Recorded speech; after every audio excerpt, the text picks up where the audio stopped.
ሰላም። ዛሬ በሞደርን ፊዚክስ፣ በሜካኒካል ፊዚክስ፣ በክላሲካል ፊዚክስ እንዲሁም በብዙ የፊዚክስ ዘርፎች ላይ ብዙ ጊዜ የሚጠየቅ የሚነሳ በሜካኒካል ኮንሰፕትስ በየትኛውም አስፔክት የምናነሳው ኳንቲቲ አለ። ያ ኳንቲቲ ምንድነው? ግራቪቲ ነው። ግራቪቲ መሰረቱ ምንድነው? what is the main source of gravity? ግራቪቲ ይጨበጣል ወይስ ይዳሰሳል? እንዴት ነው ግራቪቲ መኖሩን የምናረጋግጠው? የሰው ልጅ የራሱ ግራቪቲ አለው ወይስ የለውም? does human being really have gravity or not የሚሉትን ጥያቄዎች እንመልሳለን ማለት በዚህ ቪዲዮ መጨረሻ ላይ ለነኚህ ጥያቄዎች መልስ ታገኛላችሁ ማለት ነው። what is gravity? gravity is the force that pull object toward each other. ግራቪቲ በሁለት ኦብጀክቶች መካከል ያለው የስበት ኃይል ማለት ነው። እንደምታዩት the planet revolve around the sun. ፕላኔቶች በፀሐይ ዙሪያ ይዞራሉ። መዞር የሚችሉት ግን if there is an attraction between the sun and the planet, በፕላኔቶች እና በሰን መካከል ወይም በፀሐይ መካከል ስበት ሲኖር ብቻ ነው የሚሆነው። አንድ ኦብጀክት ከሆነ ቦታ መውረድ የሚችለው ግራቪቲ ሲኖር ነው። ግራቪቲ ከሌለ መውረድ አይችልም። The law of universal gravitation states that every object in the universe attracts every object with a force. law of universal gravitation ኒውተን ይሳቅ እንዳለው በዩኒቨርስ ላይ ያሉ ማንኛውም ማስ ያላቸው ኦብጀክቶች እርስ በርሳቸው ይሳሳባሉ ብሎ ነው ያስቀመጠው። The formula of the force of attraction is stated as force is equal to G m1 m2 divided by r square, where F is force of universal gravitation, G is universal gravitational constant, m is the mass of object 1 and m2 is mass of object 2 divided by r square. r is the separation distance between the two objects. በሁለት ኦብጀክቶች መካከል ያለው separation distance r ከሆነ force of universal gravitation ወይም ደግሞ የሚሳሳቡበት የኃይል መጠን በዚህ ፎርሙላ ካልኩሌት ይደረጋል ብሎ ይሳቅ ኒውተን በግልጽ አስቀመጠ ማለት ነው። በሞደርን ሳይንስ አልበርት አንስታይን በቲዮሪ ኦፍ ሪላቲቪቲ the closer the mass each other the stronger the gravitational force between them, or the more the distance between the mass the weaker the gravity they have. ማሶቹ ከተቀራረቡ ስትሮንግ ፎርስ ኦፍ አትራክሽን ይኖራል። ማሶቹ ከተራራቁ ደግሞ በመካከላቸው ያለው የስበት ኃይል በዛ ልክ እየቀነሰ ይሄዳል ብሎ ቲዮሪ ኦፍ ሪላቲቪቲ ላይ በደንብ አስቀምጧል። የሞደርን ፊዚክስ ላይ በጣም ብዙ የሚብራራበት መንገድ አለ።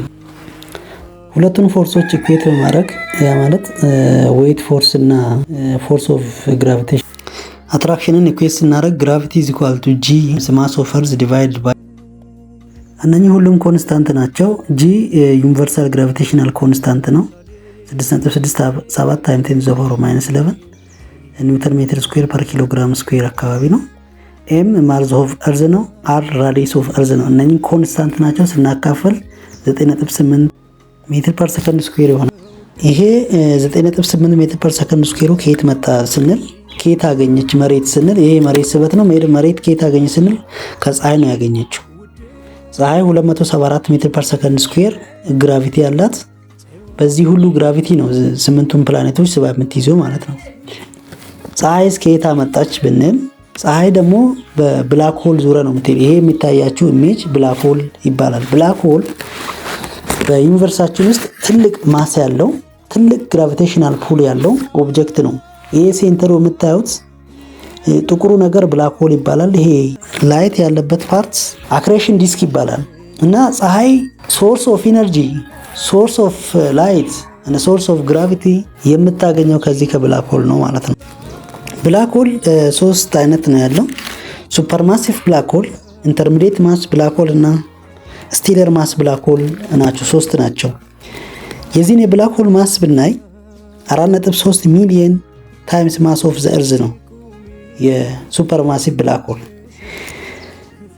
ምን አለፋችሁ የስቴላር ማስ ብላክ ሆልን ብቻ በግራቪቲ ብንወስድ 1.5 ታይም 10 to the power of 12 ሜትር ፐር ሰከንድ ስኩዌር ነው። ኃይለኛ የሆነ ግራቪቴሽናል ፑል ነው ያለው። እንዲህ ስላችሁ ግን አክሬሽን ዲስክ አይስብም። ላይት እንኳን አይወጣም ብያችኋለሁ ከስበቱ የተነሳና ይሄ ሶርስ ኦፍ ግራቪቲ ነው ማለት ነው።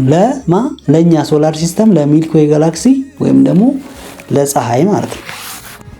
ፕላኔቶች በፀሐይ ዙሪያ የሚዞሩት በፀሐይ ግራቪቴሽን ኦፍ አትራክሽን ምክንያት ነው። እነኚህ ፕላኔቶች ያው ፀሐይ የምትስበው በ274 ሜትር ፐር ሰከንድ ስኩዌር ነው። ነገር ግን የስበት ኃይሉ እየቀነሰ ይመጣል። ለምን? በመካከላቸው ያለ ዲስታንስ እየጨመረ ሲመጣ፣ ለምሳሌ መሬትና ጁፒተር ስንወስድ እኩል አይሳቡ፣ መሬት ሞር ትሳባለች ማለት ነው በፀሐይ። ስለዚህ ከፀሐይ የራቁ ሲሄዱ በፀሐይ የሚሳቡበት የስበት ኃይል እየቀነሰ ይመጣል። ነገር ግን ደግሞ የመሬትንና የጁፒተርን የስበት መጠን ስናወዳደር የጁፒተር ይበልጣል። ለምን? ማስ ኦፍ ጁፒተር ስለሚበልጥ ማለት ነው። ስለዚህ የራሳቸው የስበት ኃይል በማሳቸው የሚወሰን ይሆናል ማለት ነው። የእያንዳንዱ ፕላኔት አክሰለሬሽን ያው ካልኩሌት የሚደረገው ቅድም የጻፍነው ፎርሙላ አለ g which is equal to gravitational constant እያንዳንዱ ታይምስ ማስ ኦፍ ዘ ፕላኔት ዲቫይድ ባይ r ስኩዌር ስናደርግ ያው ራዲየስ አላቸው እንደዚህ ይመጣል ነው። ስለዚህ ማስ አፌክት ያደርጋቸዋል። በመጨረሻ ደረጃ የሰው ልጅ ግራቪቲ ያለው ወይ ነው? አዎ ግራቪቲ ያለው፣ ምክንያቱም ማስ ስላለው ግራቪቲ ያለው ማለት ነው። የ70 ኪሎ ግራም የሚመዝን አንድ ሰውዬ መሬት ሰርፌስ ላይ ቢቆም ግራቪቲውን እንዴት አድርገን እናስላለን? g ታይምስ m ዲቫይድ ባይ r ስኩዌር ነው። g ምንድነው? ግራቪቴሽናል ኮንስታንት ኦፍ ዘ እርዝ ነው። ዩኒቨርሳል ግራቪቴሽናል ኮንስታንት። ማስ ኦፍ ኦብጀክት ወይም ደግሞ የሰውየውን ማስ እንጠቀማለን። r ራዲየስ ኦፍ እርዝን ተጠቅመን ካልኩሌት ስናደርግ የሰውየው ግራቪቲ 11.3 ታይምስ 10 to the power of -23 ሜትር ፐር ሰከንድ ስኩዌር ይሆናል ማለት ነው።